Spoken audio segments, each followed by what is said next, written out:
Subscribe to our YouTube channel for in-depth interviews of India Inc. and press the bell icon so that you do not miss our updates.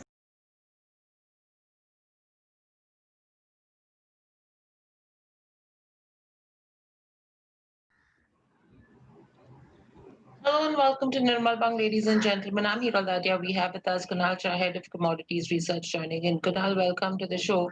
Clearly, if you see with what's happening with the dollar index, it's clearly taken some bit of a breather after invalidating the 7 month bearish trend line as well. Overall, if you go to see, it's a slightly sideways manner that we have been witnessing. It's back below those 94 levels. What are the next levels we should be tracking on the dollar index according to you? Yeah, so I'm of the view that the dollar index can really give a sharp up move if something goes wrong in the election. So first of all, I'd like to explain everyone what is going on right now, and then I will give my outlook. Now I think more the markets are basically pricing in the U.S. elections outcome. Nobody knows whether it's going to be Trump or Biden, but it seems that it is going to be a very close chase. I mean, Hmm. we are not going to see one side. It seems that there is going to be very tough fight, and if that happens, the result of the election could get delayed. So I think in this time there will be lots and lots of volatility which is going to come in the market. So Hmm. first of all, how to deal with this, how to trade in this in such kind of market. So I think the extreme, the range here, the technical range which we are publishing in our report Hmm. is very important role over here. So you should know what is the range. So the previous days, so for example, silver's low what we saw was 58,300, and Hmm. silver high we saw was around 60,500 yesterday. So let us say this is a range. So whenever there is a sharp fall or sharp correction in the price, do not try to sell when it is going down drastically or it is already down by 1 or 2%. So at Hmm. that time, try to find a support and try to go long. And exactly goes same for when things are going up. So for example, if silver prices test low of 59,000, and from there it is taking a support, it is not going down, and it is started to move up. So irrespective of dollar index, you go long, and you know that 60,500, 61,000, it is taking a breather. So anywhere close to those levels, you exit from your long position, and Hmm. perhaps you can start building short position. So right now, my intelligence is not going to work in this election volatility at all. Hmm.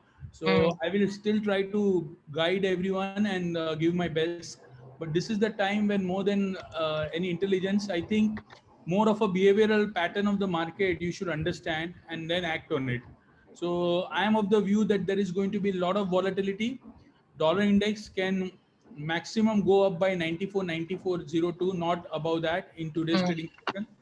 And I think what we are going to see is perhaps a bit of recovery, because there is a constant fall in the prices of gold and silver from last 3 days. Hmm. Today you can Correct. see some bit of recovery. Silver Hmm. can go up to 60,700 to 800. Gold can still go up and test 50,700 to 750. But again, like I said, from those levels, for it to shoot up drastically, it will take time. Two reasons why gold and silver and all commodities have gone down, apart from what I mentioned about the election volatility. Number one reason, that US and Europe are facing the surge in coronavirus cases. So that Correct. itself is a very bullish for the US dollar. So all the stimulus what has been put in the market, and in spite of that, now a new surge in cases are witnessed. So that is causing this volatility. And second, most important is that gold and silver central banks have been seller. So if you read, if you do Google and see central banks have sold the gold, and that Correct. I is think it's the first time that they've sold gold in 10 years, I think, in a yeah, quarter. yeah, but that is not something, very big thing, because Hmm. they have not sold 100 tons of gold. The amount of gold which is sold by the central bank is very minuscule. Minus. So it is just 10, 15 tons of gold basically Hmm. sold. It's not a start of the trend that Correct. central banks will start selling the gold. Hmm. Hmm. So again, trend in gold and silver will remain bullish. This is the time. So whenever you see a sharp fall and any major crash, so for example, gold goes down to 41,900, 200, or perhaps even 48,500. Those are the levels. Don't call me. You have to buy. Mm, mm. Silver 58, 57. Those are the levels you should buy in the fall. But for the change in evening, I am expecting some bit of recovery which can take place and can edge lead to higher prices of gold and silver for the evening session. Right. And moving from there, what's the sense that you have with regards to crude prices? Because yesterday's session as well, we've seen a decline. We're almost hovering near a 4-month low again in terms of crude prices. It's the rising COVID cases, the shortfall in demand, which is putting pressure. What's the sense that you pick up, and anything that you would have in terms of levels we should be watching out for? I think crude oil levels, I was expecting it to go down in morning session itself, but after a sharp fall, we saw some bit of recovery. But I'm of the same view. It should again go down. Uh, Dow Jones future at morning was 550 points down, which is right now recovered to 250. So Hmm. generally, what happens is that whenever there is a sharp recovery in Dow futures from sharp fall, you see the short covering in crude oil and metals, and that is what has happened today. But like I said, from last 3 days, what the trend I am observing and watching is the downside. Whenever there is a sharp downside, from there it goes up. But I am of the view that oil should go down. So 27, 20, 30, I will perhaps again go short, put a very strict stop loss of 27.50, and 26.50, 40 are kind of level I think we can again see. So I would sell the rallies. And my reason for selling crude oil is very simple, that US is the largest consumer of crude oil. Europe is a fourth largest consumer of crude oil. So in these two countries, US, there is no lockdown, but there is a strict chance after election, this COVID cases doesn't go down, then they may also act.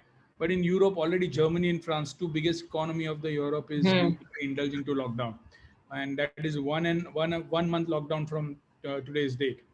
Right. So I think oil demand should take a hit. Sentimentally, also it is bearish. Hmm. Sell. I think right strategy is to go short only. Right. In fact, there's a question coming in, Kunal, if you could mention the stop loss and target with regards to gold as well as silver. Okay. So I think today's low should be considered as a stop loss, whatever we saw in morning session.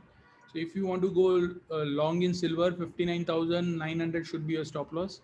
And if you want to go long in gold, you should keep a stop loss of 50,320. This is a very simple way to understand the market, that markets have basically tested some low at morning and is trying to go up. So if there is a pullback, there is a strong chance that morning stop loss should not get hit, and then you can take a chance of small stop losses, such as, like I'm mentioning, 300 rupees stop loss in silver, and that for gold also around 50,325. So put 25 or 30 rupees down than today's low. That should be the right stop loss. So this is my strategy. It doesn't require any rocket science. Hmm. If it breaks those level, you will automatically see the algos will bring down the price of gold and silver further. So Right. I'm of the view that uh, you can take a slightly contra call. Right. And apart from this, clearly, if you go to see base metals, Kunal, it's a pretty mixed trend that we have been witnessing. And again, we did see somewhat of a downtick on the back of a stronger dollar as well as the pandemic worries. Copper is something which you have been recommending for quite some time. There have been strategies that you've given for nickel as well. Anything that you would have on the base metals front? So on Wednesday, I explained that one should go short in nickel. There is a problem in Europe. Europe is the largest producer of stainless. The highest amount of stainless steel mills are there in Europe. So if there is a lockdown, the stainless steel mills will obviously won't produce a lot of this stainless steel, and the nickel's consumption will go down. And considering that, there was a news of Philippines big mine closure of nickel. Then too, nickel prices have corrected from 1,200 rupees to 1148 today. And I think this Europe's news is sentimentally very bearish for nickel for the time being, but the long-term outlook will definitely remain bullish. So for today's trade, what one should do? So I think at morning also I told in the media that 11:55, 60 good levels to go short. So I would stick to the same strategy. Don't sell at current market price.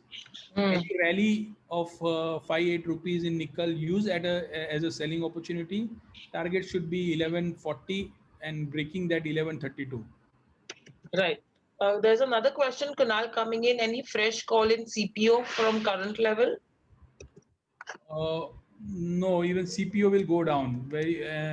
For a very simple reason why it will go down. Number one, the way oil prices have gone down. Generally CPO prices are not directly connected to oil, but the biofuel demand of CPO is very high.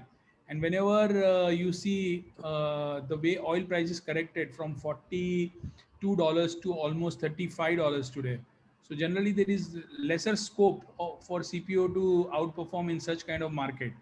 So I would sell November contract of CPO at 822. I would put a stop loss of 827, and I will expect prices to drop and test levels of 810. Right. So those are strategies coming in terms of CPO. I mean, overall commodity markets as well. Thank you, Kunal, so much for joining in. Thank you, participants, and have a happy weekend.